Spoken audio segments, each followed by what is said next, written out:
Hey, welcome back into your Picture on the X Report. I'm CJ Mack, and I'm joined by our very own Kevin McPherson for another week. We are Hog Hoops Reporting. Kevin, the Hogs, my goodness, they're getting ready in practice, getting ready for the year, getting ready for that tour. And I'm hearing some great things in practice on what they've been doing, especially with that defense. We've been hearing that for the last couple of weeks on how great this team is on defense already, and the season hasn't started. What's some things you've been hearing about these current Hogs starting this season off? Yeah, CJ, we've been talking a lot about it, and I've been writing about it over at Hogville the last few weeks. Been talking about, looking at what I'm projecting as the top seven rotation. We know Musman likes to do that. Then I wrote about what if he expanded that rotation? I'm not counting on it, but when I look at the talent and all the collective things that this roster brings, yeah, a lot of newcomers, Right. but it makes you wonder, would he possibly expand that out to 8 or 9? Yeah. And then more recently, I wrote about all the size. Musman put out a graphic about Arkansas's average height and wingspan being greater than that of the average NBA team. And I started talking about, how that's really given him more matchup versatility than he's ever had at Arkansas, Right. which is a pretty bold statement in terms of what it could potentially parlay into when you consider back-to-back Elite Eights. I talk about this all the time. Final top 10 rankings the last 2 years nationally, and the best overall record in the SEC, including record against SEC opponents. So a lot of good stuff's already happened. And so we've been writing about all that. But you mentioned defense. I think that's a big part of it, especially defending at the rim, above the rim, making plays above the rim in transition on offense as well. Even in the half court, Arkansas was not a very good 3-point shooting team last season, which if you were going to identify something that was maybe a disappointment in a small ball roster, Right. that would be it. I don't know how much better this team will be, but last year's team got to the free throw line a lot. And I think when you get longer, bigger, more athleticism, and maybe more aggressiveness getting to the rim, I think Arkansas's got another formula maybe for getting back to that free throw line. Mhm. But as good as Arkansas's been defensively the last couple of years, I think they might get better. That's also a scary notion. So all of things come into play. But you talk about the European exhibition tour. Yeah. 4 games in 10 days. That starts in early August, and so Arkansas NCAA allows 10 full practices. So Arkansas has been going through those 4 hours per week capped, 4 hours on court That's it. That's instruction all you only. can do. That's typically an 8-week run Yeah. through most of June and July during the summer school sessions. But Arkansas is going to get out there for much longer here, for at least 10 practices before they take that trip. So that could start as early as this coming week. Mhm. And I expect we'll hear more and more about, kind of what's going on behind the scenes there as they ramp up practice.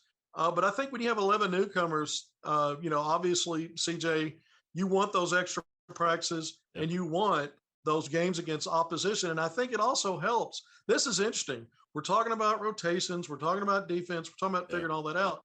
Things change when you play live bullets, when you go against real opposition other than yourself in practice every day. Yes, sir. We don't know the quality. We don't even know the teams yet, but it's just a different nuance. And you've got Musselman on foreign soil in Spain and Italy, probably some venues that are off the beaten path. I've heard of no kind of platform that they're going to have coverage, whether it's live stream, TV, radio. No. Yeah. So a lot of that's going to be kind of under the cover of some of these off the beaten path venues, and fans are just going to have to, hopefully the program will put out a lot of information while they're over there. So I say all that to say this: 11 newcomers out of 13. I think Devo Davis and Kamani Johnson as the returnees are going to have, Devo in 2 seasons, whether he was starting or coming off the bench last year at a 6-man role, has been top 5 in minutes. So he's basically starter value. I don't see that changing. Kamani Johnson, I think, is going to help this team with all the length and size and above the rim play. This guy is a plus rebounder, especially on the offensive end for an under the rim big man. Yep. So I think he brings value to this team. But when you look at the 3 5-stars, we talk about it so much: Nick Smith Jr., Jordan Walsh, Anthony Black. I think those guys obviously are going to factor in. Trevon Brazile, Ricky Council IV, who I see as potential NBA players down the line, are obviously going to be in there. I think the Mitchell twins and Jalen Graham, the veteran transfers. So you get a lot of players there. I said more names in a top 7 rotation. So we'll again see how all that plays out, CJ, Yeah. as Arkansas looks to take those next steps and get on the road for that European exhibition tour. That was my next thing. I was going to get straight into it. You named all the names I was going to fix in the name, but that top 7 rotation, got a lot of people coming in. A lot of these guys can go, and a lot of 6'9" guys can run the floor. You got Nick Smith Jr. coming in, 3 McDonald's All Americans, Jordan Walsh, Anthony Black. Those guys. You got Brazil transferring from Missouri. How does he get all these guys not only to mesh, but to get all these guys some playing minutes? Is it going to be tough doing that? Yeah, you're going to have to, the old saying, are there enough basketballs to go around? And I don't, Eric Musselman's not going to change his philosophy unless he has figured out why it's a good, a good idea to do so. In other words, just because he's got all that talent doesn't necessarily mean he's going to push his rotation Right. beyond 7. But with the Mitchell twins, to give you an example, they both bring a little something different to the table. But if he sees those guys as interchangeable and uses the minutes he would have at that position and kind of figures out a way to balance that, you basically can extrapolate into an 8-man rotation just by doing that. And then I think guys like Jalen Graham and Kamani Johnson, like I mentioned, are going to find I see them as having more than just spot minutes and blowout games, or I think those guys are going to find some way to have some impact on this team. Yeah. And I mentioned some of the other names, so it goes beyond 7. Again, we'll see. Musselman, he may have a 7-1 game and it looks a little bit different based on matchups and others. So he may stick to 7 guys playing the heavy portion of minutes game to game, but we've seen him tweak those rotations. We saw Trey Wade last year, interject into that starting lineup and really helped Arkansas from a chemistry standpoint, starting off games and sometimes finishing games. He had some big games to help the Hogs, but I really think this is an even more interesting dynamic because Musselman's always kind of flipped over half the roster. Yeah. He's got again, I throw out that 11 out of 13 because it's still kind of shocking, right? As much turnover there is in college basketball, that's still an eye opener when you've basically got a brand new team. Again, we mentioned the 2 returnee guys; they're not brand new, and some of the obviously some of the transfers have several years of college experience. Musselman's made it work to this point. I think the talent is so great right now, and the versatility and the matchup combinations. Musselman's got to feel like a kid in a candy store right now, just picking and choosing. It's going to be fun for fans to follow. I'm looking forward to Master to go to work and what he can do with this team moving forward. Because, like I said, it is basically a new team. It's going to take a couple games for him to find that lineup of those 7 guys to get going. But I'm looking forward to it. All right, let's get to the recruiting 2023 and beyond. These guys just talked about the Peach Jam a few minutes ago before we got on, and those pool plays starting along with those Gatorade circuits and those Adidas circuits and all those things. Who are some more guys the Razorbacks looking forward to these next couple of years? Well, Layden Blocker, who recently, earlier in not so long ago, committed to the Razorbacks late June. So it's been just a few weeks. ESPN ranks him the number 28 player in the country. So I always say it, knock on the door of that 5-star status. Right. And he's had just an outstanding spring and summer. When you look at the Nike EYBL 17U circuit, today his team, Brad Bill Elite, had a playing game for Peach Jam. Winner is into the Peach Jam field. Loser slides to the Peach Invitational, the consolation bracket. But Blocker had a game-high 15 points, game-high 9 rebounds, 3 assists, a steal, led his team to a 10-point win over Team Mello. So Blocker and his unit are now officially in the Peach Jam, the championship event. We saw what Nick Smith Jr. did last year in that event to cap off a really strong Nike run through the spring and summer. He used that event to catapult himself into 5-star status. I'd been saying for a long time he was a 5-star, but that kind of put him over the top with everybody. Yeah. And I think Layden Blocker, who I feel is right there on the cusp, probably deserves that 5th star before this event. But this is a big opportunity for him to do that. And he's already committed to Arkansas. So we know that he's that first domino in that class of 2023. But when we start talking about so many other players that Arkansas coaches have really zeroed in, even in the July 1st period, just a couple of weeks ago from the 23 class, there's a big concentration, CJ, of Texas players. We know Ron Holland, a top 5-star in that class, 6'8" forward out of Duncanville, Texas, former high school teammate of Anthony Black, grassroots teammate a year ago with Drive Nation on that Nike EYBL circuit with Jordan Walsh. He just helped Team USA win gold in the U17 FIBA World Cup. Right. Back-to-back golds for him in 2 years running. But he's a guy that you keep an eye on in Arkansas's recruiting right now because Arkansas is among his Final Four schools. He's also looking at the G League. And then you mentioned the players that I've seen Arkansas really tracking closely. Bay Fall, the 6'10" forward center, national top 15 guy. He's a 5-star out of Denver. His teammate, Asani Diop, also 6'10", more of a face-up and perimeter skill set to add into some things he can do around the basket. Also, from Denver Prep Academy last year, they play on the same team, 17U Colorado Hawks, on the Adidas 3SSB circuit. Arkansas coaches have been paying close attention to those guys. I'm told they're looking to take their official visits to Arkansas during the football season for a home game. And I think the game that jumps off the schedule to them is that Arkansas-Alabama game on October 1st. So we'll find out when they set the visit, if that's going to be indeed when they do it. But they took unofficial visits for Arkansas-Kentucky game back in February. So they've been on campus. I think Arkansas might be the leader there. I've said that before on this show a few weeks ago. I think Arkansas is in great shape with those guys as well as Holland. And then we get back into Texas. We mentioned Holland, but we've got other players in the backcourt. Chris Johnson, 6'4" combo guard. Wesley Yates III, 6'4" shooting guard. These are both high priority recruiting targets for Arkansas. Both are eyeing fall dates to come and take an official visit. Let's get back to the front court. Zayden High, 6'9" forward center, also from the state of Texas. A guy that's really shown on the Nike EYBL circuit his balance of scoring in an efficient clip. He can shoot from three. He's a good facilitator handler when you start talking about dribble handoff and two-man game, pick and roll, pick and pop. But his rebounding has been volume rebounding on the circuit. So Arkansas has really prioritized these guys. Another guard from Texas to keep an eye on is R.J. Jones. Does not have an Arkansas offer, but he's playing really well, especially the first July live period. Picked up some high major offers, Notre Dame included. We'll keep an eye on R.J. Jones, 6'3" shooting guard, to see if Arkansas moves in to give an offer. But he also took an unofficial visit in Fayetteville back in the fall. So there's a lot of players. When you look at 2023, when you look at 24, it's guys like Dink Pate out of Pinkston High School in Dallas. I just wrote about him on Hogville this week. He just picked up an Arkansas offer just hours after I put an article out quoting him about really being interested in Arkansas. Musman called him, offered him, on the phone, very excited. He said he's glad to have Arkansas at the top of his list. He's got a lot of high major offers. Big 6'7" guard, combo guard, ranked number 29 in the country. So pushing five, you talk about pushing five-star status. Dink Pate out of the Dallas area. Trey Johnson, another superstar from Texas. ESPN ranks him the number 3 in the country. Obviously is about as close as you can get to number 1 other than 2. If you're in that top 3, you've got an argument for the best player in the country. This guy's a prolific scorer, 6'6", big guard. Mentioned that he's from Texas, but here's another guy, Lake Highlands, another guy that Arkansas not only has offered recently, but would like to get on campus. K. Honor Boateng out of Little Rock Central, the 16 and under Arkansas Hawks.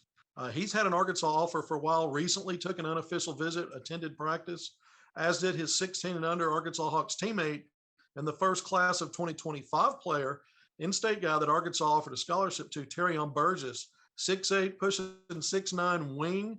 He moved up and played up with 16U Hawks on that Adidas 3SSB Summer Championship event a couple of weeks ago, and had a couple of games where he nearly got a double-double, scored the ball well, picked up a lot of steam nationally in terms of getting notice. So he's class of 2025. So, we talk about Arkansas prioritizing 23, but really these events, these live eval periods, and this is a big week. The staff is able to spread out, hit these events. Coaches are crisscrossing, but they get to see, not only evaluate and try to close on guys in the 23 class with the early period just in November, but also plant their flags in the minds and get on the radar and show these younger players, 24, 25, that they mean business and the courtship is real. I think Arkansas is in a great spot recruiting. It continues to snowball in a great way. And you see it when you look at so many guys ranked in the top 30, top 20, top 15, top 10, and Arkansas is making them a priority. And these players reciprocate, putting Arkansas at or near the top of their wish lists.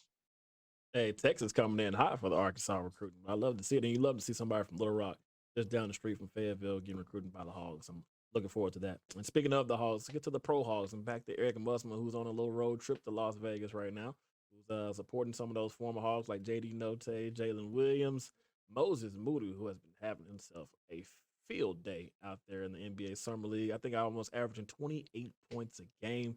All these guys playing some good at basketball in the NBA Summer League. Talk about this Summer League for a minute, Kevin.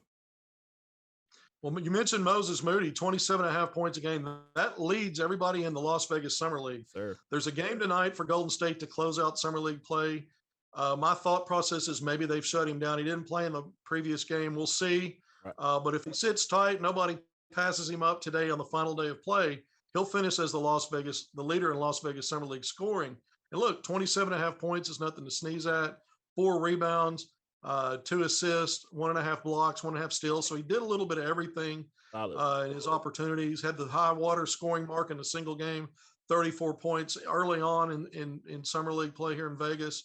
Yeah, another guy that we really needed, we're going to talk about several, but another guy we really need to talk about is Isaiah Joe, who wrapped up his Summer League as well. Oh, yeah. Now, he, in the Salt Lake City version before the Las Vegas, Yeah. he ended up being the leading scorer for that entire event, 19 points per game. Shift over to Las Vegas, and Isaiah Joe jumps out with a 24-point game, shot 7 of 9 from 3 in his opener. But he finishes his Las Vegas run as shooting 60% from the 3-point line.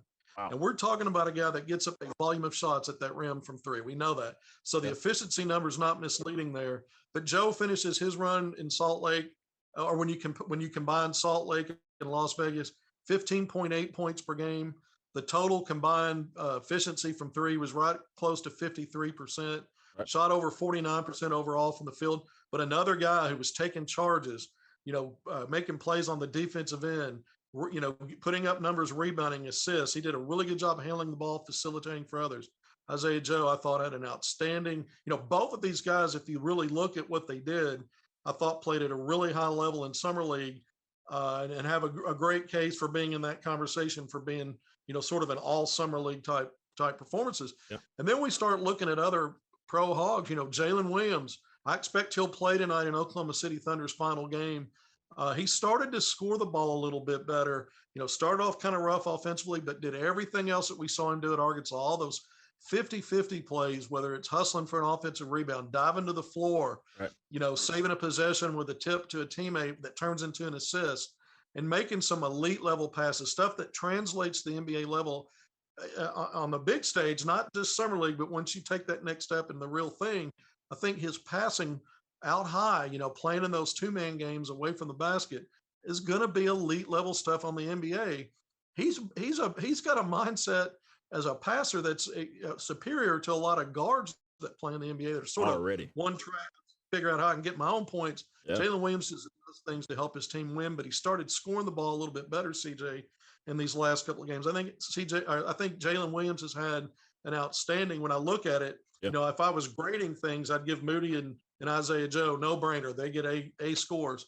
I think Jalen Williams is pushing right now. If he has a big game tonight, I think he's pushing that B+, maybe A- territory, because he's now starting to hit his shots. 4 of 7 from the field in his last game. Hit another 3, his second 3 during the event. And he's rebounding the ball well, something we know he's done his entire career. And then we look at Stanley Moody, who signed that Exhibit 10 contract, non-guaranteed, 1 year at the league minimum. Right. So there's no protection there, but he did that. He signed that with the Detroit Pistons before Summer League. And here's a guy that's just been efficient night in and night out. He scored in double figures in 3 of the 4 games that he played in, but it wasn't just that he scored in double figures. He was efficient. And it was, when you look at his per minute scoring, that was really good. He's had a few blocks defending. When I watched him play, you could see that our Arkansas defensive mindset of winning your defensive possession, right, and being a good teammate defensively, because I've seen him also rotate and help and just really try to play an all-around game. And he's done well for himself. These are the kind of performances that even if it's not the Pistons, other teams are watching him. Yes, sir. Perhaps he earns himself one of those 2-way contracts, CJ. That would be a big deal if he did. Justin Smith has had his moments, has had some good games with the Summer Sixers, playing with Isaiah Joe. Had a double-figure scoring game, I think, a day or so ago, 10 points. But another guy that was in the NBA G League a year ago with the Raptors organization. We'll see if he's able to hang on and continue that on that path. Then, we also know Dusty Hannas and JD Notae, Pro Hogs, have been involved in this event. Not as much playing time for those guys. You'd like to see more from JD Notae. Golden State does have a game again tonight, like I mentioned. We'll see if Moody's involved. I'm thinking maybe he's shut down, but we'll see. But I'd love to see JD Notae get another opportunity with the last opportunity in Summer League play tonight. I agree with you. I hope he gets an opportunity as well, because he got some game, and especially Mason Jones, who's been playing out of his mind too. He's been playing very good out of his mind. See, I was counting in my There's head like as I one was more. talking. I thought, I'm only There's at so 7 many. and I've lost Mason Jones, and I shouldn't do that, by the way, There's so because many. this guy's had a really nice run. Thank you for saving me there, Yes, CJ. sir. He has had a nice run during Summer League. In fact, I think he raised his level of play throughout the event. He's not chasing numbers. He's really paid attention to being a good facilitator and playing a strong floor game at both ends. Defense has not always been his forte, but here's a guy that I've seen step in and take charges. He's been disruptive on that end. He's using that big body. And then on offense, I think he's really helped guys get in the flow. He's been kind of a six man. He hasn't been starting, but he's been a six man. He's played his role. He's made some terrific shots, end of shot clock beaten shots. Just done a little bit of everything. Rebounds the ball well. He's always done that from that guard position. But Mason Jones has done well for himself. He's been on two-way contracts as an undrafted free agent the first couple of years. You know, it started with Houston, then it was the Sixers for a brief stint. Last year it was the Lakers. Got some spot minutes toward the end of the season in the playing in the NBA. But I think here's a guy that continues to give reasons as he continues to show he can play an all-around game and give teams reasons to say, hey, this is a guy that may pan out for us. We're going to keep, so even if it's more time in the G League, you stick around and stay on those two-way contracts. We've seen so many players do that, and it takes them sometimes years to build into a place where they get into a rotation for somebody, second unit type rotation down the line. And maybe that's the path for Mason Jones, but I think he's done well for himself, CJ, during this summer league. I agree with you, Kevin. Kevin, it's always good to talk with you every week about some Hog Hoops, man. You know I love basketball. You love basketball. You've been doing some coverage yourself lately. I know I've been keeping an eye on that. A lot of former Hogs in that TBT tournament. They moved on to the second round. They'll be playing later on tonight at 7 p.m. on the ESPN3. So I'm looking forward to win. Courtney Fortson. How about that stepping into that one and knocking down that three? It's a big time shot. I on the Elam ending, right? It was a big time shot. All the space in the world. I'll talk to you next week, Kevin. We got more picture coming up next week. Well, coming up after the break.